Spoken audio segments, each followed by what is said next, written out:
Assalamualaikum warahmatullahi wabarakatuh. Di video sebelumnya kita sudah bahas tentang bentuk-bentuk atap, kemudian penutup pelapis atap atau genteng. Sekarang kita akan membahas struktur rangka atapnya. Dan yang kita bahas sekarang adalah galvalum. Kenapa saya bahas galvalum dahulu? Karena galvalum ini cukup banyak dipakai di masyarakat pada saat ini. Baja yang dilapisi dengan zinc aluminium atau zinc coated, sehingga biasanya masyarakat menyebutnya dengan galvalum. Galvalum atau rangka atap baja ringan merupakan yang banyak kita gunakan di proyek-proyek kami, baik kami sebagai konsultan, kami merancang desain, saya sebagai arsitek merancang, salah satunya juga memberikan rekomendasi menggunakan galvalum. Maupun di waktu pelaksanaan kita sebagai kontraktor juga kita menggunakan galvalum. Di mayoritas proyek kita menggunakan galvalum. Kenapa kita menggunakan galvalum? Pertama, dari segi harga. Pertimbangan harga ini cukup signifikan. Sekedar perbandingan kasar, kalau kita bandingkan dengan baja dan baja ringan, harga baja ringan sekitar 1/4 atau maksimal setengah dari harga baja. Kemudian, kalau kita menggunakan kayu sebagai elemen untuk rangka atap, kesulitannya harga kayu relatif mahal. Jadi kalau dahulu, mungkin 15 tahun yang lalu, 20 tahun yang lalu, saya menggunakan kayu di dalam proyek. Kenapa saya menggunakan kayu? Kayu ini relatif murah. Kayu untuk rangka atap, sebelum saya gunakan rangka atap, kayu bisa saya gunakan untuk dak. Jadi untuk mengedak, beberapa kita menggunakan kayu yang akan nanti dipakai di rangka atap. Jadi saya bisa melakukan efisiensi di dalam proyek. Tetapi seiring dengan meningkatnya kebutuhan akan hunian, kebutuhan akan rangka atap terutama, kemudian diikuti dengan jumlah lahan hutan yang berkurang, maka jumlah kayu semakin berkurang secara signifikan. Harga kayu semakin mahal, kayu juga susah ditemui. Kalaupun kita mendapatkan kayu, kualitasnya juga semakin menurun. Kemudian teknologi rangka atap baja ringan semakin banyak yang memproduksi, semakin banyak dijadikan produksi massal, maka harganya cukup murah, cukup bersaing, terutama sekarang ini cukup banyak beragam bentuk dan harga. Maka untuk menjaga kelestarian lingkungan juga, kita lebih banyak menggunakan galvalum sebagai pengganti kayu di dalam elemen rangka atap. Kemudian secara bentuk, galvalum juga bisa untuk berbagai macam bentukan yang ada. Jadi selama bentuk itu bisa dibuat, kemudian bisa dibuat maket, kita bisa menghitung kebutuhannya, maka bisa kita menggunakan rangka atap dari galvalum. Kemudian keunggulan lain kalau kita menggunakan rangka atap galvalum, yaitu proses pemasangannya lebih cepat dibandingkan menggunakan yang lain, dibandingkan menggunakan baja atau menggunakan kayu. Semakin sulit mencari tukang yang spesialis bisa mengolah kayu. Proses pengerjaan baja ringan juga lebih mudah dibandingkan yang lain karena penyambungan satu dengan yang lain. Baja ringan cukup menggunakan skrup, pemasangannya juga mudah, cukup dibor, sehingga bisa menekan waktu. Jadi satu unit rumah itu sekitar 2 hari, 3 hari sudah selesai. Atau paling lama maksimal 1 minggu jika rumahnya skalanya cukup besar dibandingkan menggunakan rangka atap baja ringan. Jadi secara manajemen project, kita lebih untung secara waktu kalau kita menggunakan rangka atap baja ringan. Secara efisiensi juga kita lebih untung secara waktu dan secara biaya menggunakan rangka atap baja ringan. Keunggulan lain, selain lebih murah dan cepat pemasangannya bisa dilakukan di bawah atau ketika sudah di atas. Tetapi lebih mudah kalau pemasangan rangka atap baja ringan itu dilakukan di bawah.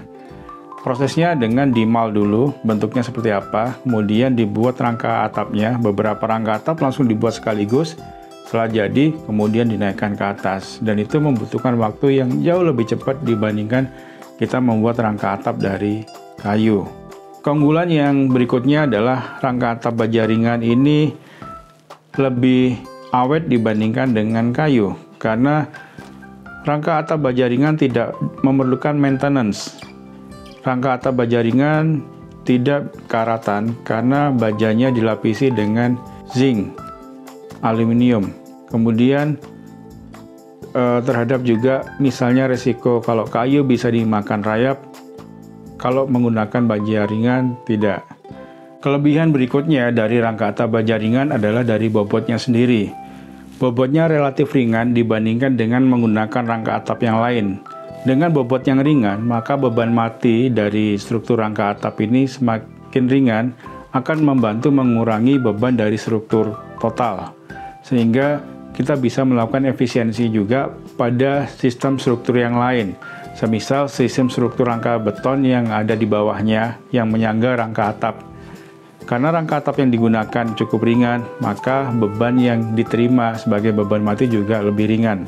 Keuntungan berikutnya, dengan proses fabrikasi, rangka atap baja ringan ini bisa diaplikasikan dengan mudah, terutama pada bangunan yang banyak. Misalnya dalam satu perumahan itu ada 100 unit rumah, di mana 100 unit rumah itu rangka atapnya bentuknya sama.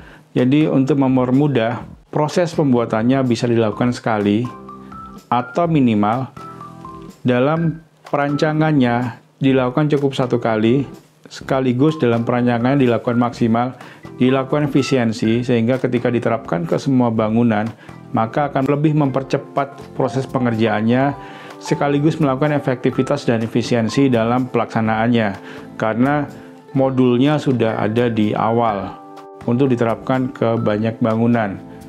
Ini bisa menekan biaya total dari proses, sehingga developer akan semakin diuntungkan. Karena prosesnya dari fabrikasi, maka keuntungan yang bisa diraih salah satunya juga keuntungan dari kualitas produk yang sama.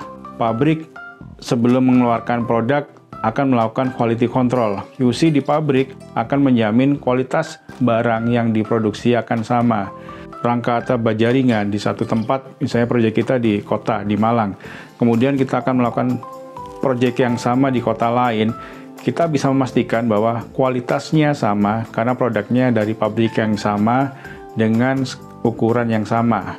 Ini akan sulit ditemukan di kayu, karena kayu antara satu dengan yang lain itu akan terjadi ketidakseragaman bahan.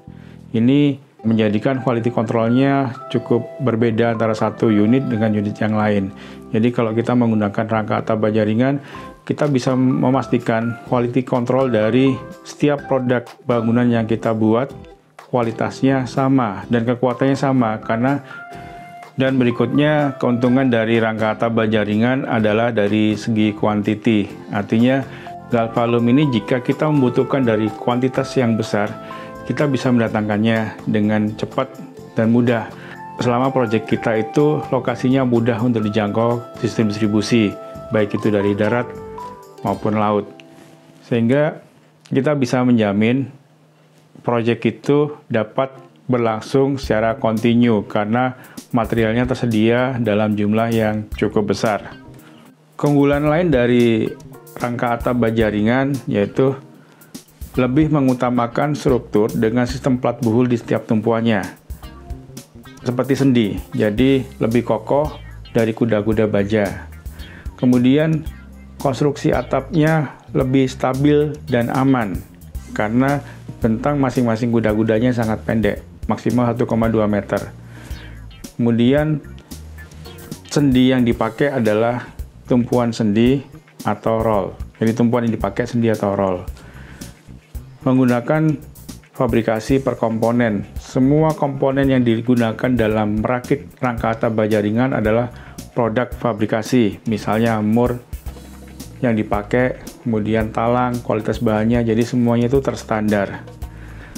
Keunggulan lain, atap baja ringan ini bisa menahan beban yang cukup tinggi, sehingga kita bisa menggunakan genteng beton untuk pelapis atapnya. Atap baja ringan dirancang dengan sistem tekuk, puntir, serta muai atau mulur. Pemilihan bentang di dalam rangka atap baja ringan, kita bisa menggunakan bentang 6-8 meter, bentang kecil. Kemudian juga bisa menggunakan kuda-kuda yang bentangnya 8-10 meter, bentang menengah, atau 10-12 meter sebagai bentang besar. Jadi maksimal 12 meter. Bagaimana kalau kita menggunakan lebih dari 12 meter? Bisa selama begini. Posisi kita berdesain, jadi desain ini juga harus diikuti dengan desain arsitektur. Kalau bisa, ada bantuan-bantuan posisi kolom di tengahnya, sehingga sebenarnya tetap 12 meter, tetapi dengan kanan kiri bisa menjadi 20 meter. Nah, ini yang bisa mengakalinya di sini antara desain dan sistem struktur bentangan. Kalau di bentangan kuda-kuda biasa full di atas 12 meter, ini cukup berisiko untuk kuda-kuda atap berjaringan. Ini adalah kelemahan dari rangka atap berjaringan, tidak bisa untuk bentang yang lebar. Jadi hanya untuk bangunan-bangunan yang lebih ke arah bangunan rumah tinggal atau bangunan-bangunan perkantoran. Cara-cara pemilihan bahan untuk rangka atap berjaringan. Di lapangan kita melihat banyak bahan yang ada. Kalau dulu pertama kali datang, berjaringan itu bentuknya hollow atau kotak. Kemudian berikutnya ada yang kanal UK, jadi bentuknya dipotong jadi U. Kemudian sekarang rata-rata yang dipakai adalah kanal C. Dan ini juga tentunya harganya lebih murah daripada kanal U atau hollow yang kotak. Kanal C ini juga di lapangan banyak ditemukan berbagai macam ketebalannya. Semakin tebal tentunya harganya semakin mahal. Tergantung juga dari material pelapis atap apa yang akan kita pakai. Kalau pelapis atapnya itu dari genteng beton, mau nggak mau kita harus memilih yang paling tebal. Di lapangan banyak sekali yang produsen menjual rangka atap berjaringan. Bagaimana cara kita memilihnya? Kita melihat dari peraturan struktur berjaringan dan standarisasi yang digunakan. Dengan peraturan pertama, peraturan pembebanan. Kemudian standar kualitas material yang diterapkan oleh konsultan. Perhitungan-perhitungannya harus ada, dan perhitungan itu sebagai dasar untuk pembelian material. Kalau tadi kita bahas tentang kelebihan-kelebihan dari galvalum atau bajaringan, sekarang kita coba cari kekurangan dari bajaringan. Kekurangan dari bajaringan, pertama, bentang dari bajaringan ini tidak sebesar bentang yang digunakan kalau kita menggunakan baja. Bentang dari bajaringan maksimal 20 meter. Bahkan hitungan di atas kertas tidak bisa sampai 20 meter, 18 meter, bahkan untuk posisi-posisi tertentu diragukan untuk 18, jadi cukup bisa 16 atau 14 meter. Kemudian dari derajat juga tergantung posisinya, artinya kalau kita menggunakan itu genteng beton, maka mau nggak mau derajatnya, sudutnya adalah 32, rata-rata 33 sampai 35 derajat. Kalau kita miringkan sampai 20 derajat, maka kita tidak bisa menggunakan genteng beton, tapi menggunakan yang lain. Kelemahan dari rangka atap bajaringan salah satunya adalah bentuk kuda-kudanya di tengahnya tidak bisa kosong. Berbeda dengan beton maupun baja yang bisa memberikan kosong di tengah-tengah rangka atap. Jadi bisa digunakan untuk ruangan. Sedangkan kalau kita menggunakan rangka atap bajaringan, itu tidak bisa. Karena bajaringan ini jarak antara kuda-kudanya sangat pendek. Jadi kita tidak bisa menggunakan rangka atap itu sebagai ruangan. Bagaimana proses pemasangan rangka atap bajaringan? Sebelum kita pasang, kita harus menyesuaikan dulu dengan bentuk atap yang sudah didesain. Arsitek mendesain rangka atap ini sesuai dengan fungsi, langgam, gaya, kebutuhan, dan lain sebagainya. Setelah desain bentuk atap, kemudian konsultan melanjutkan dengan membuat desain rangka atap dari kuda-kuda galvalum. Bentuk rangka atap ini menyesuaikan juga dari gambar yang ada, semisal di mana letak menentukan tumpuan dari kuda-kuda rangka atap bajaringan ini.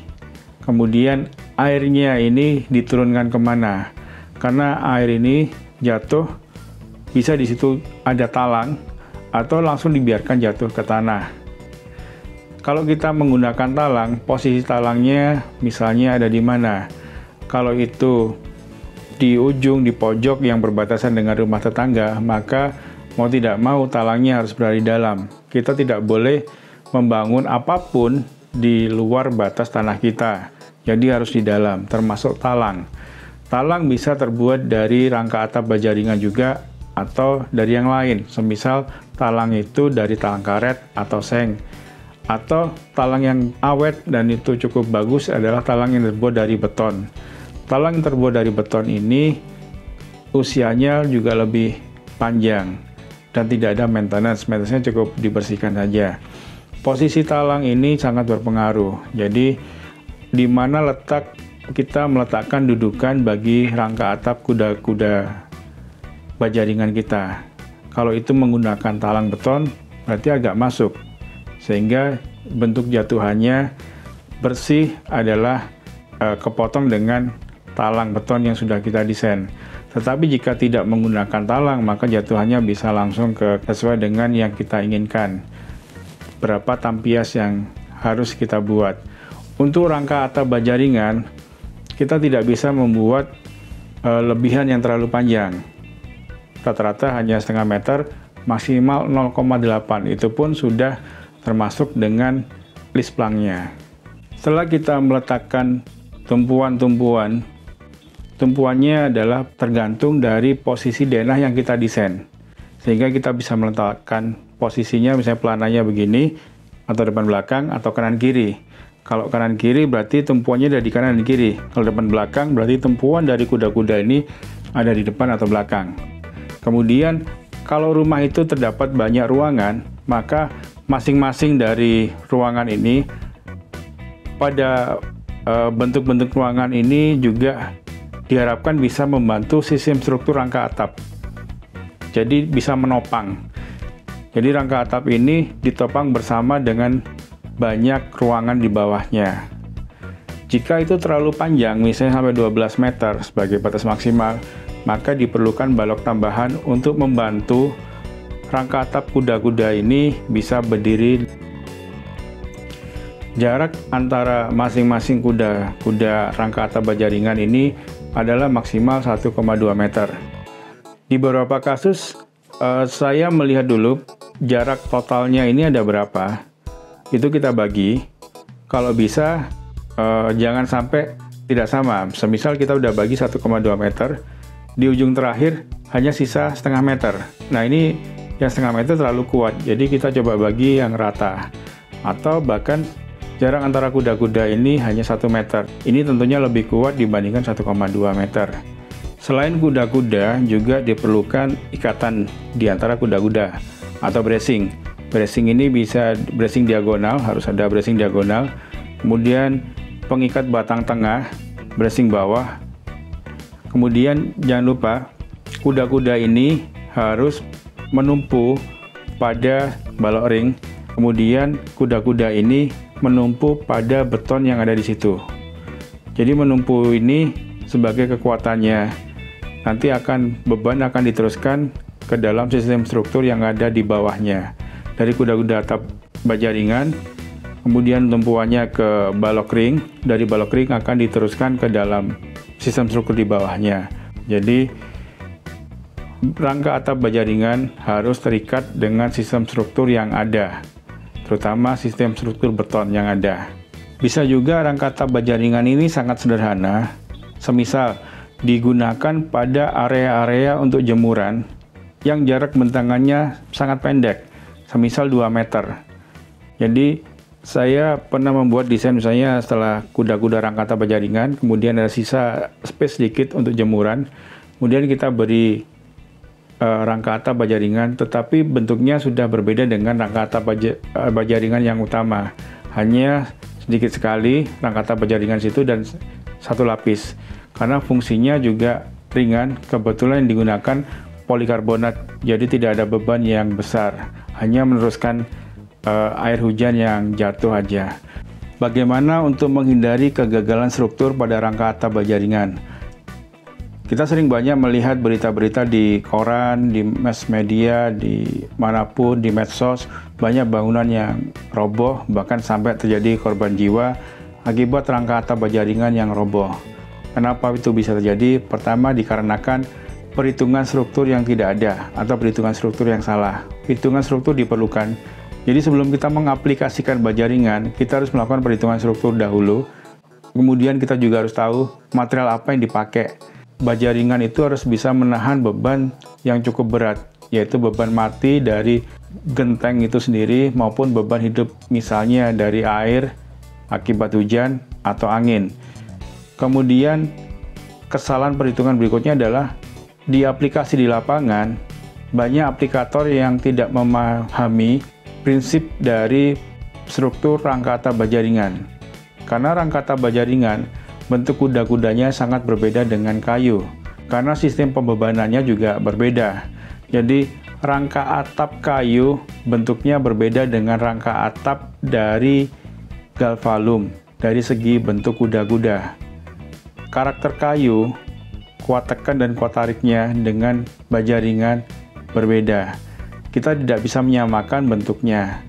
Kemudian kerapatan misalnya antara kuda-kuda. Kalau kita menggunakan kuda-kuda kayu, jarak antara kuda-kuda bisa 3 meter, bahkan 4 meter. Kekuatannya berikutnya adalah pada balok-balok kayu, atau dalam bahasa lain bisa belandar, atau kayu besar sebagai pengokoh. Sedangkan rangka atap kuda-kuda bajaringan, kekuatannya pada masing-masing kuda-kuda, sehingga jarak antara masing-masing kuda-kuda adalah maksimal 1,2 meter. Jika ini dilebihkan, misalnya jadi 1,5 atau 2 meter, maka sangat beresiko terhadap kekuatannya. Ini yang sering terjadi kegagalan struktur karena pertama tadi adalah kesalahan dari aplikasi, bentuk dari kuda-kuda. Yang kedua, kesalahan dari jarak antara kuda-kuda. Jarak kuda-kudanya terlalu lebar. Kemudian pengurangan dari rangka atap. Jadi bentukan rangka atap galvalum dikurangi. Kemudian juga dari material yang dipilih. Material yang dipilih relatif lebih tipis dari standar perhitungan sesuai dengan beban yang diinginkan. Jadi kalau bebannya misalnya hanya menggunakan spandek atau seng, tidak apa-apa menggunakan material galvalum yang tipis. Tetapi kalau sudah menggunakan genteng, mau tidak mau maka tidak boleh ada pengurangan spek terhadap material. Kalau ini terjadi, maka resikonya adalah kegagalan struktur dan itu sangat berbahaya. Jadi kadang di dalam perhitungan kita bahkan melebihkan safety. Kalau perhitungan strukturnya, mungkin ini yang sering saya lakukan, perhitungan struktur 1,2 meter udah cukup. Kita mencoba 1 meter jarak antara kuda-kuda. Kemudian kita tidak mengurangi space. Kita juga tidak mengurangi material. Untuk rangka atap bajaringan ini cukup rawan kalau kita mengurangi, baik itu mengurangi dari jarak kuda-kuda, mengurangi material dari elemen kuda-kuda, mengurangi bracing atau pengikat dari masing-masing kuda-kuda, atau mengurangi juga dari kualitas ketebalan galvalum yang kita pakai.